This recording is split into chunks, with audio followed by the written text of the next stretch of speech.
بسم الله الرحمن الرحيم نحمد ونصلي على رسول الكريم السلام عليكم ورحمة الله وبركاته. Alhamdulillah, we praise Allah subhanahu wa ta'ala, ask him send peace and blessing our Prophet Sayyidina Muhammad sallallahu alayhi wa sallam. We're continuing the reading of this book, Ahwaalul Quboor, the horrors of the grave. The first chapter was about, just a recap, the first chapter was regarding the condition of the person when he enters the grave and what happens at the time of the burial. The second chapter was about the grave, addressing and speaking, the grave, addressing and speaking to the person, to the mayyit. Thirdly, the souls of the believers, because that was mentioned, or other dead that will come visit the person in the grave. Fourthly, the a'mal of the person. This is a chapter that we're in and we're finishing today, is the a'mal, the deeds of the person that addresses and defends a person in the qabr, in the grave. And next week inshallah we'll talk about the person being presented his place in Jannah and the nar in Jannah and Jahannam. He will see his place, his reward in Jannah, and the place, na'uzu billah, in Allah protect us, in Jahannam. For the person who's sinful and disobedient, they will see their punishment in Jahannam as a source of punishment. Today is a miscellaneous section or chapter. It's related to the a'mal in the qabr. The ulama have written, Imam Ibn Rajab Al-Hanbali Rahimahulla says that the people of Barzakh, meaning the people in the grave, Allah honors them with a'mal. Some of the people of the grave, some people that will go into their grave, they'll be honored with performance of a'mal, righteous actions, even though they will not achieve thawab thereby. This is given to them as a reward, as an enjoyment. Because in the dunya they used to enjoy these a'mal. They enjoyed salat. They enjoyed. So these are not a'mal like we earn our good deeds while we live in this world, and when we die it's cut off. Except for sadaqah jariyah, and hadith mentions sadaqah jariyah, someone makes dua for you and so forth, as mentioned in hadith, or beneficial knowledge that you leave behind, other people practice. These are the things that are left. These are still your a'mal. If you teach your pious, you're good to your child, who make dua for you. And if you taught them that dua, to make dua for you, and they taught them deen, they understand the importance of dua, then it's your investment. And if you teach beneficial knowledge and people practice it and they continue teaching it and preaching it, and other people benefit thereby, then the reward is your action still, but it continues beyond. And sadaqah jariyah, some charity that you do, people make travel lodges, people dig a well, different types of sadaqah jariyah there that people continue benefiting from. Sadaqah, it could be an educational institute, it could be, it could be anything. It could be anything that people derive benefit from, and the reward is still accrued. But it's still your action while you're alive. In the qabr, some people, Allah honors them with performance of actions, and we'll read through the narrations regarding that. Even though the thawab, the reward is, they don't achieve reward. This is like an honor, like a enjoyment for them. One of the pious people's mentioned, I can't remember where I read it or heard it, that when he heard there's no salat in Jannah, he started crying. So you'll have to enjoy salat so much that in terms of all the pleasurable things in Jannah, to him the loss of salat, he couldn't, like how can there be no, But as we know that dunya is a place of work, and salat is one of those a'mal or works, and Jannah is the guest house, and the host of Jannah is Allah subhanahu wa ta'ala, and a host never inconveniences his guest. He only honors and feeds and honors. So of course the work is not in Jannah. But like the malaika, they make dhikr, like the malaika, they do ibadah. They don't do it out of like it's a chore or a work to do. Alright, they do it out of love and purely out of love. So similarly, all these people that were so clean heart in the dunya, they love to do his a'mal, and there's no thawab for this because you've died, you've already left this world. A'mal is only accrued, actions are only. This is the place, as we read in previous hadith, and this is a ni'mah that Allah subhanahu wa ta'ala favors his special ones with. So Imam Tirmidhi rahimahullah has narrated the hadith of Ibn Abbas radiallahu anhu, that some of the Sahaba radiallahu anhum, when they were traveling, they set up a tent on a grave and they didn't know it was a grave. And they could hear, one of them said that he heard Surah Al-Mulk And then he realized someone is buried there, because he can hear the sound coming from the grave of Surah Mulk being recited. And he went to Rasulullah sallallahu alaihi wasallam. Ya Rasulullah, we set up tent, and it was on a grave, and we didn't know it was a grave, and we heard a human being reciting the Surah Mulk, and until recited the whole surah until the end, from beginning till end. Rasulullah sallallahu alaihi wasallam said, "Hiya al-mani'a wa hiya al-munjiya." This is the preventer, as previously explained. It's the surah that prevents the azab of Allah subhanahu wa ta'ala, and it is the salvation, or it's the thing that saves a person from the azab of the qabr. Another narration mentioned, and the isnad, the chain of narration is weak, is da'if. Talha bin Ubaidullah narrated, and similar sort of that I heard I heard Quran in the most beautiful voice, and I came to Rasulullah sallallahu alaihi wasallam, and he said, this is such and such a Sahabi, Abdullah bin Amr bin Haram, so radiyallahu anhu. So Rasulullah sallallahu alaihi wasallam said to him, that is Abdullah, don't you know that when the souls are taken, that they are placed in lamps, the souls of the believers are taken, they're placed in lamps of rubies and Zabarjad is green, isn't it? It's emeralds, and Yaqut is red. So rubies, like lamps, and they're hung up in the middle. These lamps are hung in the middle of Jannah, and in the night the arwah are returned to where their body is, and that's what you witnessed, or you heard the Quran being recited. In another narration, it's mentioned, Abu Nu'aym, he has narrated his narration that we passed by a certain place and we heard from the grave the qiraat, the sound of qiraat coming. In other narrations mention, one of the tabi'een said about his father,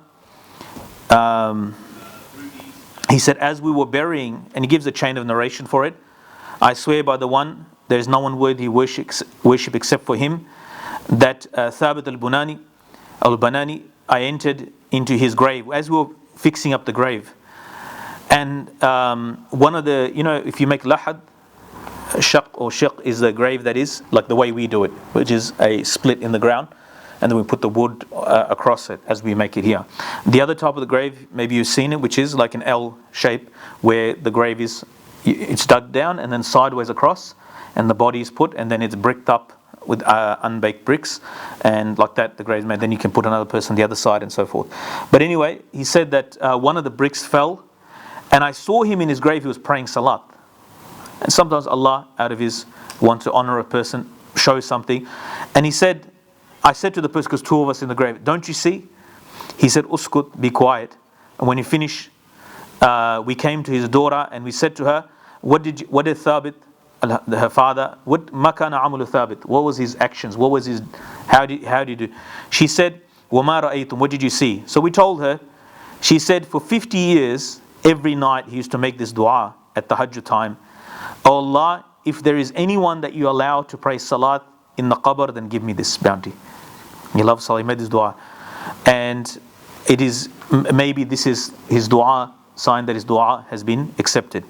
It's mentioned Abu Bakr al-Khallal, he said that, I was informed by Muhammad ibn Muhammad Bishr, and he mentioned from Salama bin Shabib, and he mentioned from Hamad al-Haffar, the grave digger. He said, I entered the graveyard on the day of Jum'ah, and when I went into the graveyard, I could hear the voice of the Quran being read. It was also mentioned about another person who entered the grave. He said, when I dug a grave, and one brick, when I moved, I smelt from the grave, and this is noted about many people, I smelt a beautiful perfume of musk perfume coming, and I looked inside and I saw the sheikh sitting, whoever passed away, he was reading Quran. It is mentioned, of course, this is the reality of this is, it's not something, if you go to Faulkner Cemetery and dig, maybe you'll see, maybe you'll not see. This is, you're going to test it out, and we can't do it. We'll get arrested. We're in Australia, so don't try this. But there's sometimes Allah opens a window to see and maybe honor that person. It doesn't have to be even wait till the grave. Certain things, Allah subhanahu wa ta'ala wants a person to be honored. Allah loves that person so much, so opens a little window, or let the person see because of the goodness of a person. Allah could hide it like everybody else, but Allah opens some window, something about the person that He wants to. It's mentioned about the great grandson of Rasulullah sallallahu alaihi wasallam, Imam Zayn al-Abidin Rahimahullah, that when he was known that in the night, when he died, when his body was being washed, they noticed the marks of a hammal, like kuli, like person who carries other people's stuff on his, but he never did that work.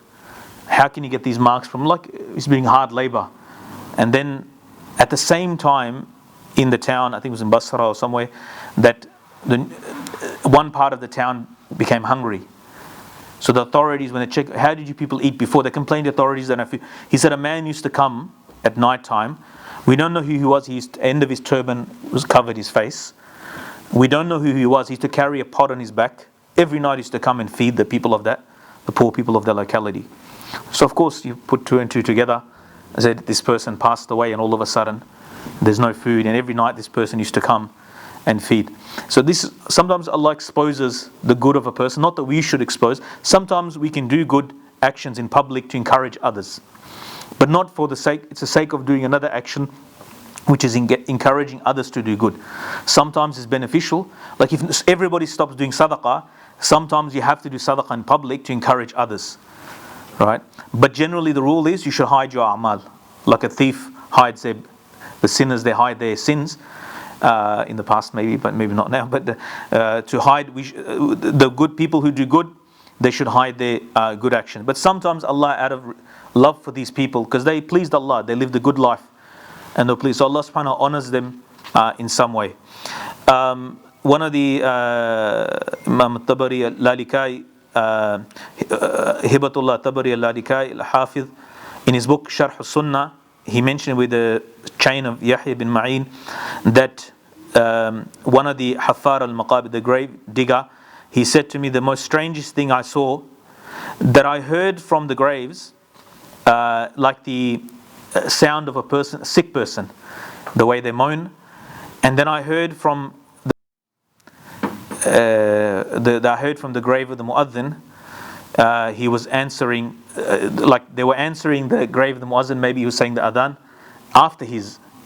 So sometimes Allah even allows the people to do, so that from his grave they could hear that he was answering the adhan. So, and he gives a chain. Yahya Ma'in is one of the greatest of the early Muslims.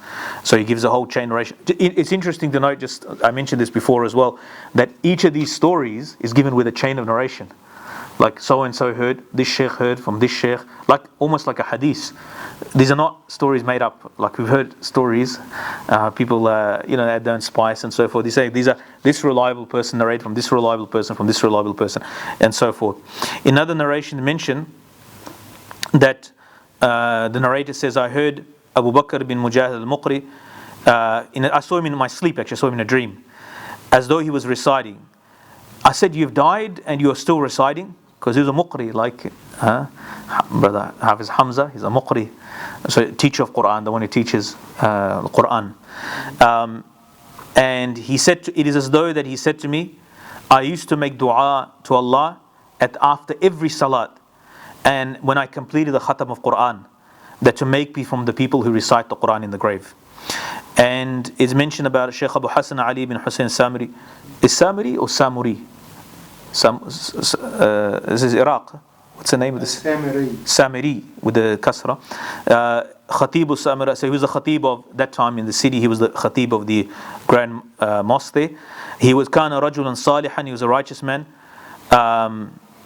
He saw me at one place from the graves of that city, and I heard from that place his voice in the graveyard, his voice coming from there, the place we used to go. And is mentioned in another narration that Al-Hasan Basri Rahimahullah, he said he was asked about a man who dies and he did not learn the Quran until he reached a level that he was not from the Ahlul Quran. Al-Hasan Rahimahullah, Hasan Basri said, it has reached me, is one of they said the Khairut Tabi'een, from the Khairut Tabi'een, Hasan Basri, from the senior Tabi'een. He said, it has reached me that a mu'min إذا مات ولم يأخذ من القرآن, that he died and he did not take from the Quran, he didn't memorize the Quran, didn't have the Quran. Angels are appointed for him to teach him the Quran in his qabr, and until he's resurrected on the day of judgment from مع أهله قبر حتى يبعث الله يوم القيامة مع أهله. He be resurrected as a hafiz of the Quran. He had such a strong intention, maybe didn't get the chance. So we all got a chance. If we can beat Hafiz Hamza, we can get ahead of him in the qabr at least. we should do it while we are alive. We should make intention and strive. And the good news, alhamdulillah, I mentioned on Jummah as well, Brother Ahmed, his son, MashaAllah, he became Hafiz of the Quran this week. Alhamdulillah, he's in year 7, so he memorized the whole Quran. Wednesday he had his last lesson. Alhamdulillah, he's just doing starting his muraja'ah now, revision, inshallah. But anyway, so if you don't, this person that he wanted to be, or he made dua for it, the opportunity maybe slipped, or this person, an angels are appointed to teach him the Quran.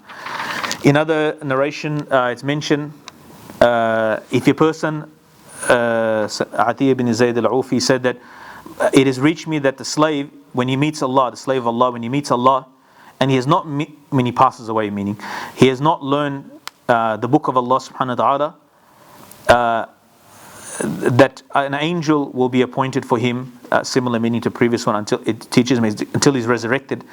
And then there's a few last two narrations for tonight. One of the persons saw him, the Sheikh, in his dream, and he asked him, he was in a city, وهو في مدينة جدران وحيتان كل كتب.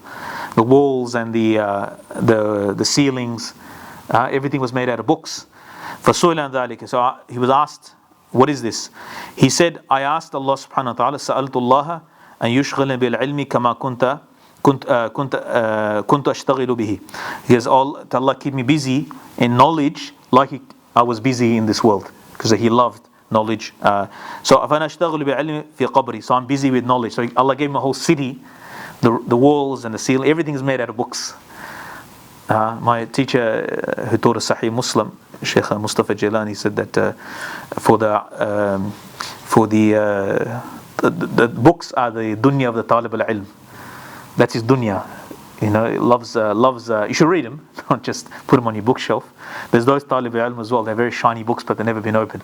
One of the ulama in South Africa, one of his students, Rahimahulla, he told me, he goes about his teacher.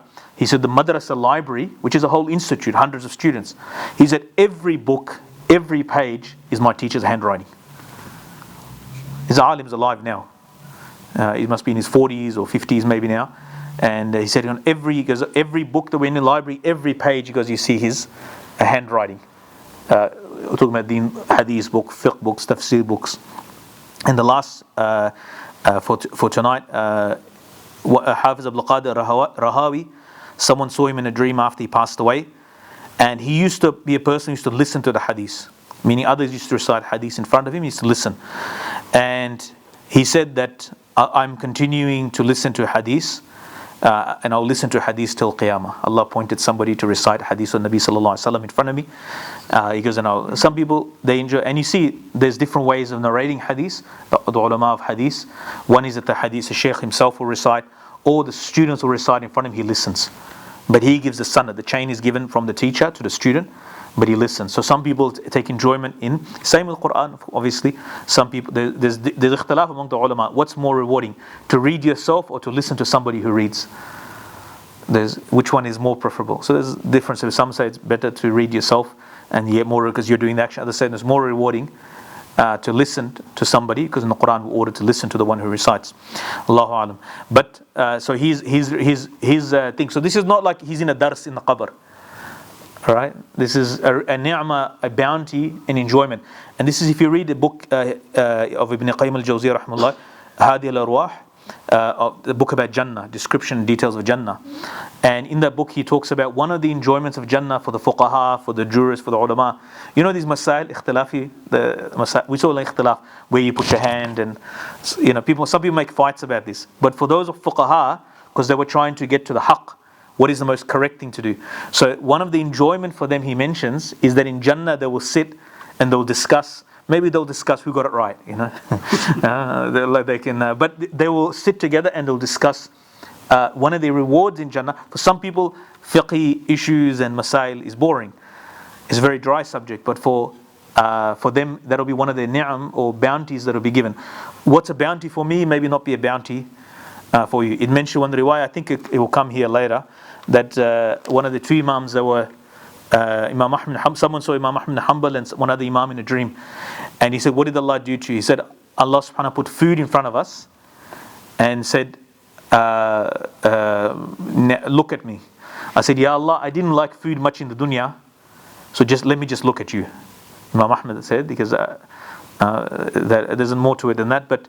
And he said the other Imam, he was eating and looking at Allah, and I was just looking at Allah. So he must have liked food. I'm not any big Imam or anything, but I like the food. I'm on that guy's on that guy's mazhab. But anyway, Allah give us understanding and make our graves a garden from the gardens of paradise. Ameen ya Rabbil Alameen. Jazakumullah khair. Subhanallah bihamdi. Subhanakallah bihamdika. Nashhadu an la ilaha illa anta astaghfiruka wa atubu ilaik. Subhana rabbika rabbil izzati amma yasifun. Wa salamun alal mursalin. Walhamdulillahi rabbil alamin.